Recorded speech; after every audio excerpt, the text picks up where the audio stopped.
आज हम लोग भारतीय पुरातत्व सर्वेक्षण विभाग से बनने वाले जो भी महत्वपूर्ण सवाल होंगे इन सारे सवालों को देखेंगे और इनसे जो सवाल बनते हैं वे सारे बोर्ड एग्ज़ाम हो या कंपटीशन एग्ज़ाम में पूछे जाते हैं। ठीक है, तो ये आज का जो हमारा जो वीडियो है या जिस टॉपिक पे हम ये पढ़ेंगे ये बहुत ज़्यादा खास होगा।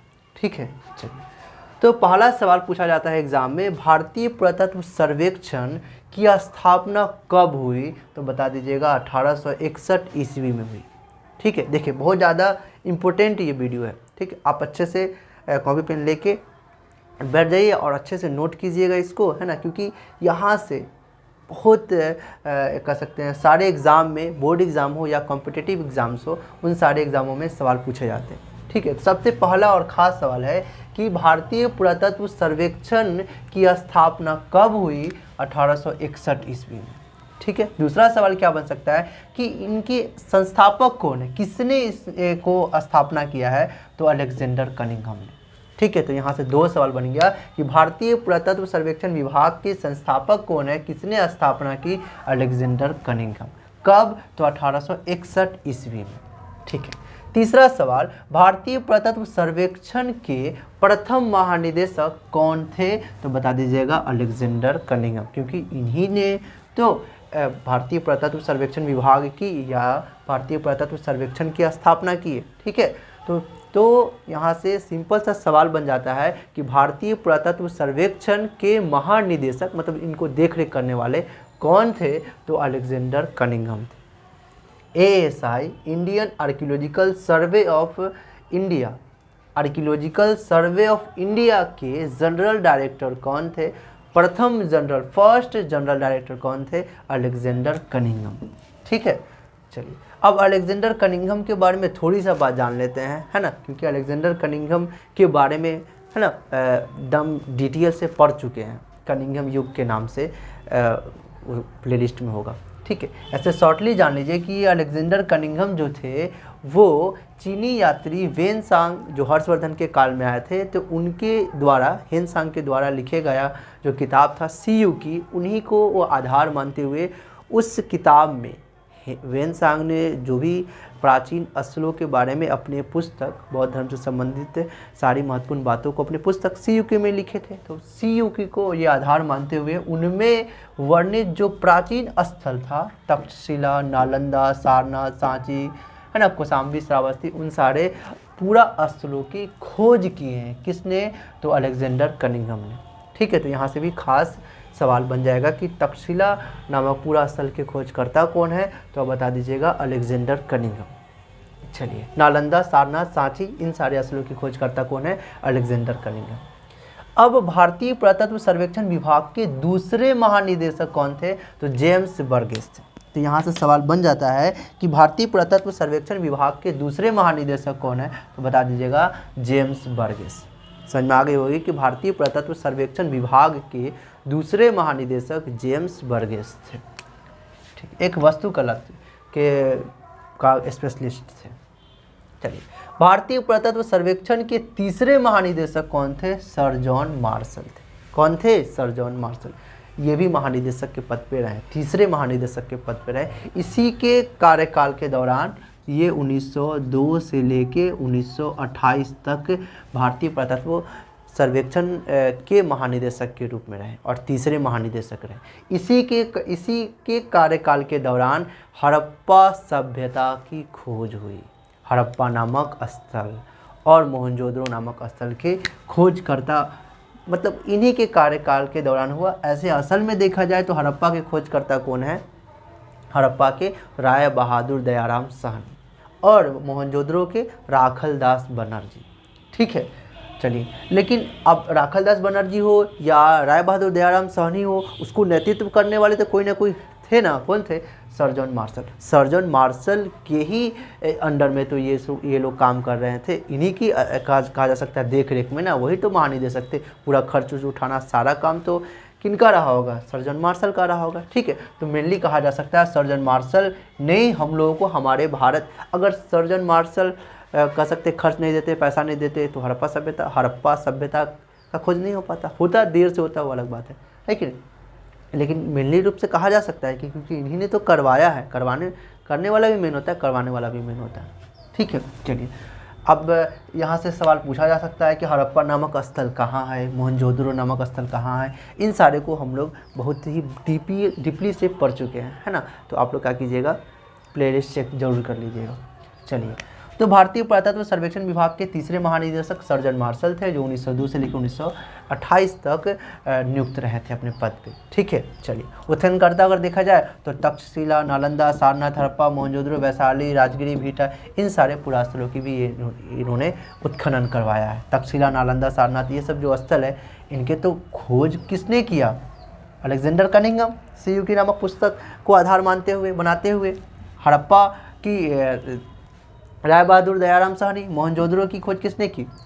ये राखालदास बनर्जी ने। वैशाली, राजगिरी, भीटा, इनकी भी खोज इन्होंने भी की है, और अलेक्जेंडर कनिंघम ने भी। चलिए, तो यहाँ से सवाल एग्जाम में बहुत महत्वपूर्ण सवाल यहाँ से बन सकते हैं, तो आप अच्छे से नोट कर लीजिए कि हड़प्पा की खोज कब हुई? 1921 में। मोहनजोदड़ो की 1922 में। किसने किया? तो राखालदास बनर्जी। हड़प्पा की राय बहादुर दयाराम साहनी। हड़प्पा है कहाँ? पाकिस्तान के रावी नदी के किनारे है। मोहनजोदड़ो कहाँ है? पाकिस्तान के सिंधु नदी के किनारे, सिंध राज्य जिला में, पाकिस्तान के सिंध जिला में सिंधु नदी के किनारे ये है। पाकिस्तान के सिंध राज्य में सिंधु नदी के किनारे मोहनजोदड़ो है। पाकिस्तान के पंजाब राज्य में रावी नदी के किनारे हड़प्पा है। चलिए, अब आगे देखते हैं, एएसआई के प्रथम भारतीय महानिदेशक कौन बने? प्रथम भारतीय महानिदेशक कौन बने? यहाँ से एग्जाम में सवाल हर हाल में एग्जाम में आते हैं। ठीक है, तो अच्छे से आप इसको समझ लीजिए कि एएसआई की आर्कियोलॉजिकल सर्वे ऑफ इंडिया के प्रथम इंडियन जनरल डायरेक्टर कौन बने या कौन थे? राय बहादुर दयाराम साहनी, जो 1931 से लेकर 1935 तक रहे थे।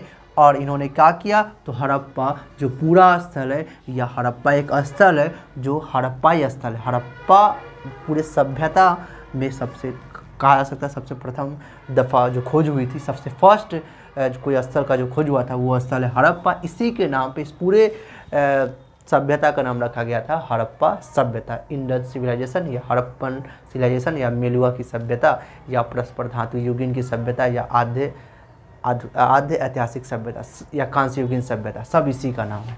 ठीक है, इन सारे बातों को हम लोग डीपली से पढ़ चुके हैं, तो आप प्लेलिस्ट जरूर चेक कीजिएगा। अब तो ये समझ में आ गई होगी। अब इसके बाद क्या है? भारत की स्वतंत्रता के समय एएसआई के महानिदेशक कौन थे? यहाँ से एग्जाम में सवाल पूछा जा सकता है एकदम खास, कि भारत जब स्वतंत्र हुई तब कौन महानिदेशक पे इसके किसके? एएसआई के, मतलब आर्कियोलॉजिकल सर्वे ऑफ इंडिया के महानिदेशक के रूप में कौन रहे जब हमारा देश स्वतंत्र हुआ तब? उस वक्त तो मार्टिमर व्हीलर रहे थे। कौन थे? मार्टिमर व्हीलर थे। ठीक है, चलिए मार्टिमर व्हीलर थे। ठीक है, चलिए अब मार्टिमर व्हीलर के बारे में, है ना, हम लोग जान लेते हैं कि 1975 से 1980 के बीच में अयोध्या विवाद में बाबरी मस्जिद के नीचे मंदिर होने का दावा करने वाले प्रथम पुरातात्विक थे। कौन थे? नहीं लिखे, है ना। कौन थे? तो ये ब्रजवासी लाल थे। कौन थे? ये वाला जो तीनों है ना, ब्रजवासी लाल का है। ठीक है, बीबी लाल पूरा नाम अगर देखा जाए तो ब्रजवासी लाल। ठीक है, चलिए, हाँ विजुअल हो रहा है। तो यहाँ से एग्जाम में सवाल पूछा जा सकता है कि अयोध्या विवाद में बाबरी मस्जिद के नीचे मंदिर होने का दावा करने वाले कौन प्रथम पुरातात्विक थे? ठीक है, यहाँ से एकदम खास सवाल पूछा जा सकता है कि बाबरी मस्जिद के नीचे मंदिर होने का दावा करने वाले प्रथम पुरातात्विक कौन थे? सवाल क्या रहेगा कि बाबरी मस्जिद के नीचे मंदिर होने का दावा करने वाले प्रथम पुरातात्विक कौन थे? तो बता दीजिएगा बीबी लाल, मतलब ब्रजवासी लाल। कौन थे? ब्रजवासी लाल थे। ठीक है, जो 1968 से लेके 1972 तक 1968 से लेके 1972 तक भारत में भारतीय पुरातत्व सर्वेक्षण के महानिदेशक के रूप में रहे थे। ठीक है, चलिए, तो यहाँ से आपको समझ में आ गया होगा, है ना, कि 1975 से 1980 के बीच में इन्होंने बाबरी मस्जिद के नीचे मंदिर के स्तंभ होने के का अवशेष दिखा था, जिस वजह से इन्होंने है ना। इन्होंने कहा कि बाबरी मस्जिद के नीचे मंदिर है, उसके बाद जाँच पड़ताल हुई, है ना।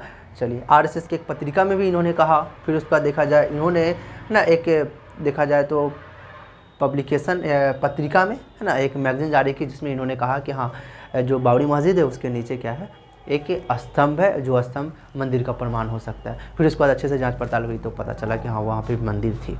ठीक है, चलिए तो यहाँ से समझ में आ गई होगी आपको अच्छी तरह से, है ना, कि 1975 से 1980 में अयोध्या विवाद में बाबरी मस्जिद के नीचे मंदिर होने का दावा करने वाले प्रथम पुरातत्वविद कौन थे, ब्रजवासी लाल थे। ठीक है, यहाँ पे नाम लिखना हम भूल गए थे।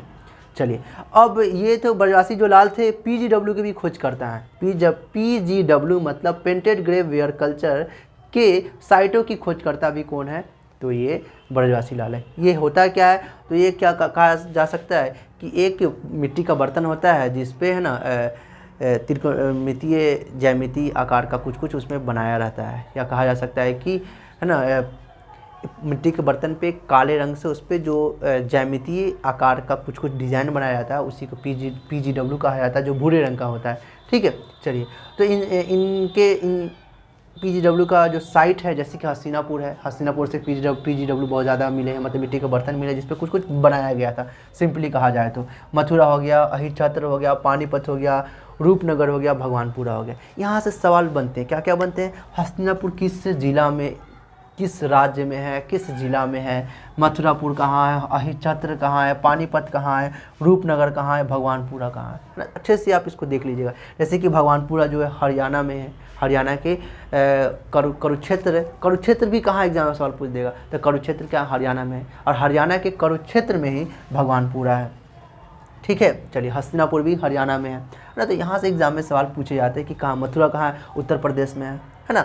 इन सारे को आप अच्छे से देख लीजिएगा कि हस्तिनापुर कहाँ है, मथुरा कहाँ है, क्षेत्र कहाँ है, पानीपत कहाँ है, रूपनगर कहाँ है, भगवानपुरा कहाँ है। ये सारे जो स्थल है प्राचीन स्थल है, और ये खास है, किसी न किसी प्राचीन, किसी न किसी इस ऐतिहासिक जो घटना है उससे ये संबंधित होंगे। ये इसको अच्छे से देख लीजिएगा। ठीक है, चलिए अब ये ब्रजवासी लाल जो है महाभारत और रामायण में वर्णित जो भी पूरा स्थल है, जो भी मतलब कहने का मतलब जो भी कुछ कुछ स्थलों की भी खोज करता ये है कौन, ब्रजवासी लाल है। जैसे कि देखा जाए महाभारत में हस्तिनापुर, कौरवों की राजधानी हस्तिनापुर जो है ना, तो हस्तिनापुर की भी खोज करता जो हो गए बीबी लाल हो गए। फिर उसके बाद देखा जाए रामायण में वर्णित जो स्थल है, जैसे कि भरद्वाज आश्रम, नंदीग्राम, चित्रकूट, अयोध्या, इन सारे स्थलों की खोज करता कौन है, तो वह बीबी लाल है।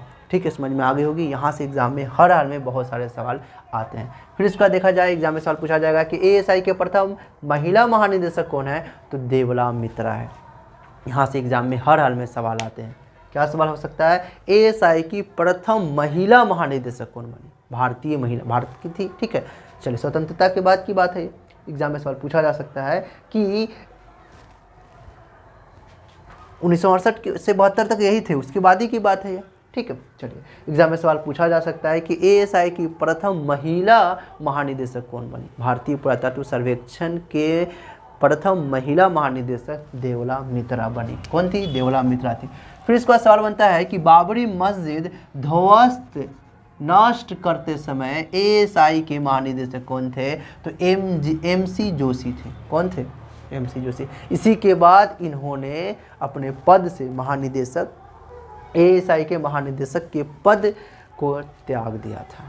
ठीक है, चलिए यहाँ से सवाल बनता है कि बाबरी मस्जिद के ध्वस्त करते समय भारत में, है ना, महानिदेशक के पद पे कौन थे, तो बता, ध्वस्त करते के समय में कौन थे, एमसी जोशी थे। और इन्होंने उसी वक्त अपने मतलब इन्होंने क्या किए, इसी वजह से अपने पद को, महानिदेशक के जो पद था ना, उनको त्याग दिए। चलिए एएसआई के प्रथम आईएएस महानिदेशक कौन थे, तो अचला मौलिक थे। एग्जाम में सवाल पूछा जा सकता है कि एएसआई के प्रथम आईएएस महानिदेशक कौन थे, तो अचला मौलिक थे। ठीक है, अब इसके बाद सही का हुआ आईएएस, लाजमी हो गया कि जो आईएएस होंगे वही महानिदेशक एएसआई के महानिदेशक बनेंगे। ठीक है, वर्तमान में एएसआई के आर्कियोलॉजिकल सर्वे ऑफ इंडिया के महानिदेशक कौन है, तो वी विद्यावती। यहाँ से एग्जाम में सवाल आता है हर हाल। चलिए और हम लोग जान लेते हैं, एक्स्ट्रा बात जान लेते हैं कि मानव राष्ट्रीय संग्रहालय कहाँ है।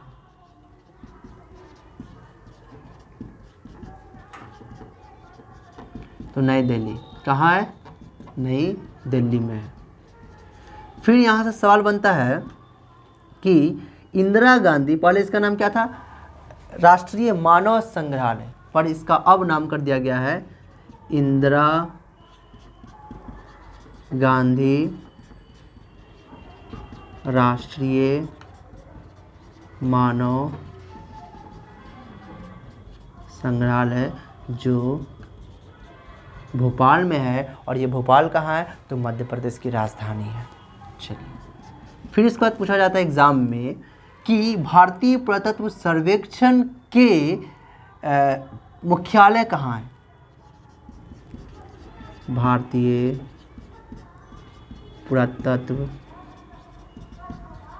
सर्वेक्षण के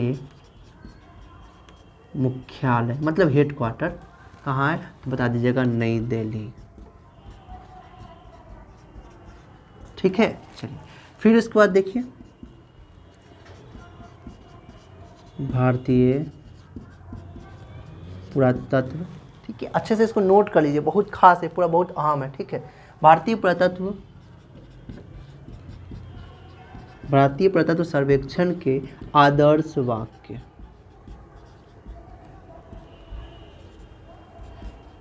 मोटो, ठीक है, क्या है? तो प्रयत्न कीर्तिम पाविनो, प्रयत्न कीर्ति पाविनो। ठीक है, चलिए, तो एग्जाम में सवाल पूछा जा सकता है कि भारत का आदर्श वाक्य क्या है? सत्यमेव जयते। ठीक है, लेकिन भारतीय पुरातत्व सर्वेक्षण के आदर्श वाक्य क्या है? तो बता दीजिएगा प्रयत्न कीर्ति पाविनो। अब इसका मतलब क्या होता है? प्रयत्न का मतलब होता है, यहाँ पे लिख देते हैं, प्रयत्न का मतलब होता है प्राचीन, प्राचीन का मतलब पुराना। ठीक है, कीर्ति का मतलब होता है,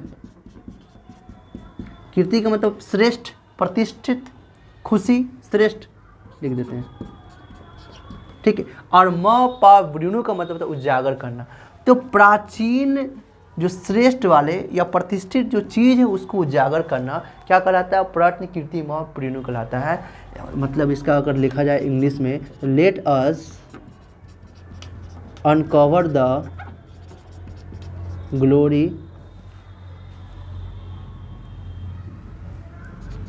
let us uncover the glory of the past. Let us uncover, चलिए अनकवर करते हैं the glory of the past, past के सौंदर्यता को, खास चीज़ को क्या करते हैं?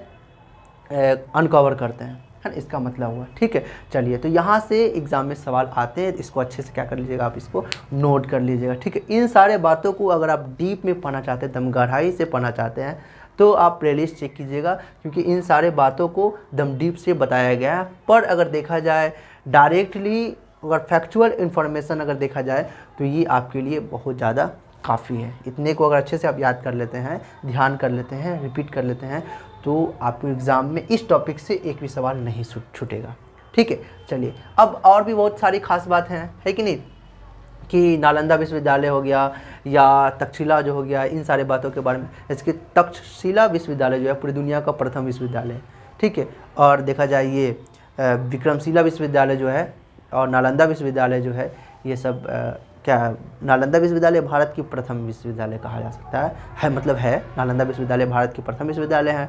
दूसरा देखा जाए तो विक्रमशिला विश्वविद्यालय है, लेकिन पूरे दुनिया की सबसे प्रथम विश्वविद्यालय के बारे में देखा जाए तो तक्षशिला विश्वविद्यालय। ठीक है, इन सारे बातों को हम बहुत ही डिटेल में एकदम गहराई से देखे थे, है कि नहीं। चलिए, तो इन सारे को अगर आप डीपली में पढ़ना चाहते हैं एकदम गहराई से, है ना, तो आप प्लेलिस्ट ज़रूर चेक कीजिएगा और ना भी देखिएगा तब पर भी आपको इस टॉपिक से पूरा कवर हो गया अच्छा से। ठीक है, चलिए, उम्मीद करते हैं सारा अच्छा लगा होगा। इसी तरह हमसे एकदम डीप में गहराई से बढ़िया से पढ़ने के लिए हमारे चैनल को सब्सक्राइब करके हमसे जुड़ सकते हैं।